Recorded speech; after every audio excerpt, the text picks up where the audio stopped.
One nation one ઇલેક્શનના મુદ્દે છોટાઉદેપુર વિધાનસભા ક્ષેત્રમાં એક વિશેષ ગોષ્ઠીનું આયોજન કરવામાં આવ્યું હતું। આ કાર્યક્રમમાં સ્થાનિક નેતાઓ અને આગેવાનોએ ભાગ લઈને આ મહત્વના વિષય પર ચર્ચા કરી। છોટાઉદેપુરના ગોકુલધામ રિસોર્ટ ખાતે વન નેશન વન ઇલેક્શનના વિષય પર એક ખાસ ગોષ્ઠીનું આયોજન કરવામાં આવ્યું હતું। આ કાર્યક્રમની અધ્યક્ષતામાં સાંસદ જસુભાઈ રાઠવાએ કરી હતી, જ્યારે ધારાસભ્ય રાજેન્દ્રસિંહ રાઠવા સહિત અન્ય નેતાઓ અને વિવિધ ક્ષેત્રના આગેવાનો ઉપસ્થિત રહ્યા હતા। આ ગોષ્ઠીમાં એક રાષ્ટ્ર એક ચૂંટણીના ફાયદા ગેરફાયદા અને તેની અમલવારી અંગે ઊંડાણપૂર્વક ચર્ચા કરવામાં આવી। ધારાસભ્ય રાજેન્દ્રસિંહ રાઠવાએ આ પ્રસંગે સ્થાનિક આગેવાનો સાથે વન નેશન વન ઇલેક્શનના વિવિધ પાસાઓ પર વિસ્તૃત ચર્ચા કરી। તેમને ખાસ કરીને આ યોજનાના અમલીકરણ માટે સ્થાનિક સમસ્યાઓ અને પડકારોને ધ્યાનમાં લેવાની જરૂરિયાત પર ભાર મૂક્યો। આગેવાનોએ પણ પોતાના મંતવ્યો રજૂ કર્યા અને આ યોજનાને સફળ બનાવવા માટે સૂચનો આપ્યા હતા। આ ગોષ્ઠીમાં ઉપસ્થિત તમામ નેતાઓ અને આગેવાનોએ વન નેશન વન ઇલેક્શનના અમલીકરણ માટે સકારાત્મક અભિગમ દર્શાવ્યો અને સ્થાનિક સ્તરે જાગૃતિ ફેલાવવાનું આહવાન કર્યું। છોટાઉદેપુરમાં આ કાર્યક્રમને રાષ્ટ્રીય સ્તરે ચાલી રહેલી આ ચર્ચામાં એક મહત્વનું યોગદાન આપ્યું છે। વન નેશન વન ઇલેક્શન અંતર્ગત આજરોજ છોટાઉદેપુર જિલ્લાના માન્ય ધારાસભ્ય શ્રી રાજેન્દ્રસિંહ રાઠવા દ્વારા ગોકુલધામ રિસોર્ટ ખાતે એક વિચાર ગોષ્ઠીનું આયોજન કરેલ, જેમાં છોટાઉદેપુર જિલ્લાના શિક્ષણ વિભાગ વતી અને જિલ્લા આચાર્ય સંઘના પ્રમુખ વતી વન નેશન વન ઇલેક્શનને અમારું સમર્થન જાહેર કરીએ છીએ। વન નેશન વન ઇલેક્શન એ રાષ્ટ્ર વિકાસમાં ખૂબ મોટી આર્થિક, સામાજિક અને રાષ્ટ્રીય દ્રષ્ટિએ ખૂબ મોટી હરણફાળ ભરી શકાય તેમ હોય અને રાષ્ટ્રહિતની વાત હોય તો છોટાઉદેપુર જિલ્લાના શિક્ષણ વિભાગ વતી અમે અમારું સમર્થન જાહેર કર્યું। વન નેશન વન ઇલેક્શન અંતર્ગત આજે છોટાઉદેપુર શહેરની અંદર એક ખૂબ સરસ મજાનો ગોકુલધામ રિસોર્ટની અંદર કાર્યક્રમ યોજવામાં આવ્યો।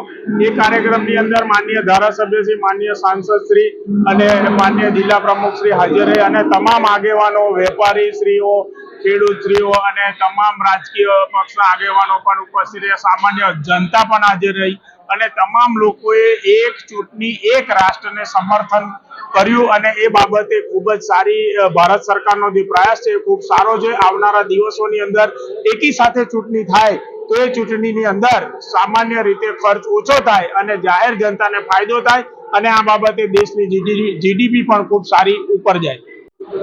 આજે છોટાઉદેપુર વિધાનસભા ખાતે એક રાષ્ટ્ર એક ચૂંટણીનો કાર્યક્રમ આદરણીય સંસદ સભ્ય જસુભાઈ રાઠવા સાહેબના અધ્યક્ષસ્થાને યોજવામાં આવ્યો। એમાં છોટાઉદેપુર જિલ્લાનું મુખ્ય મથક છે અને નગરપાલિકા વિસ્તાર પણ છે, એટલે એ વિસ્તારમાં રહેતા વિવિધ પ્રકારના સંગઠનોના આગેવાનો, વિવિધ સમાજોના આગેવાનો, નગરસેવકો, શિક્ષણ સાથે સંકળાયેલા શિક્ષણવિદો, વેપારી મંડળ અને નગરની આસપાસના વિસ્તારોમાંથી મુખ્ય આગેવાનોને ગોકુલધામ રિસોર્ટ ખાતે આમંત્રિત કરી અને માન્ય વડાપ્રધાન આદરણીય નરેન્દ્રભાઈ મોદી સાહેબે જે વિચાર મૂક્યો તો આ રાષ્ટ્ર સામે કે આવનારા વર્ષોની અંદર એક રાષ્ટ્ર એક ચૂંટણી, વન નેશન વન ઇલેક્શન થવું જોઈએ અને એના માટે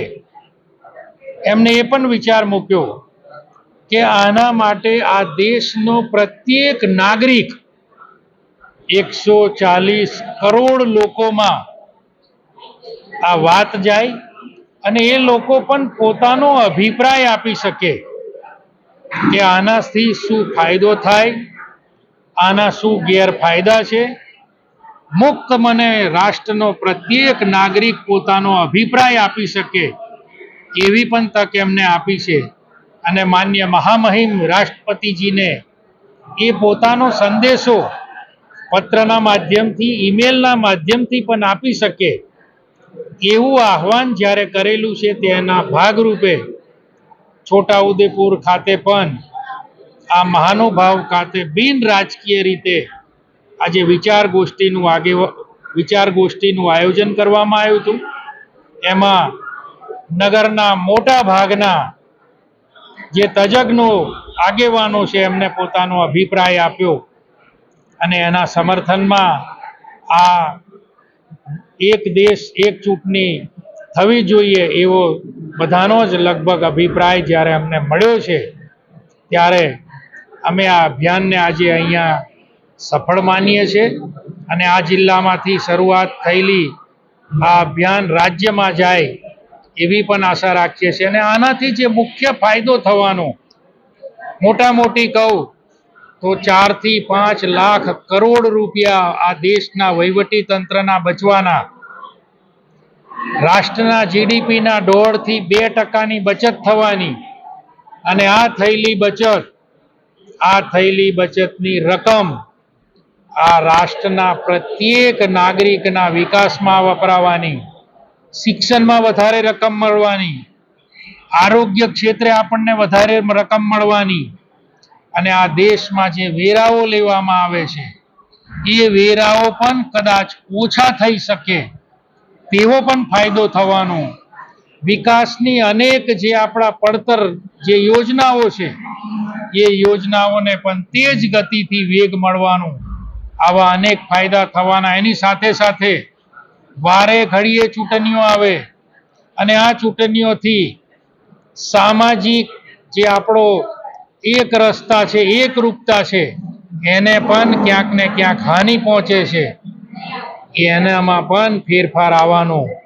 અને અહીંયાથી અમને ખૂબ સરસ એક વિચાર મળ્યો કે આપણે ખર્ચો બચાવવા માટે જેમ સમૂહ લગ્નો કરીએ છીએ એવી જ રીતે આ એક ચૂંટણીને જો ગણીએ તો આ સામૂહિક ચૂંટણીથી જેમ સમય આપણો બચવાનો, કર્મચારી, પેરામિલિટરી ફોર્સ એમને જે મૂવમેન્ટ એમની થાય છે એની પણ બચત થવાની.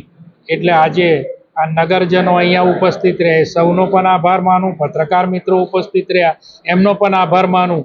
અને સૌ આગેવાનોને વિનંતી કરી, સાથે સાથે આપ પ્રેસ મીડિયાના જે પત્રકાર મિત્રો છે આપણને પણ વિનંતી કરું કે આપ જ્યાં જ્યાં પ્રવાસ કરો ત્યાં આ રાષ્ટ્રનો પ્રશ્ન છે અને આ રાષ્ટ્રના પ્રશ્નને આપ આગળ સુધી લઈ જાઓ અને જનભાગીદારીથી આપણે આ એક રાષ્ટ્ર એક ચૂંટણી તરફ તેજીથી આગળ વધીએ એ માટે આપ પણ આમાં સહયોગ કરો એવી આશા સાથે આપનો ખૂબ ખૂબ આભાર. ભારત માતા કી.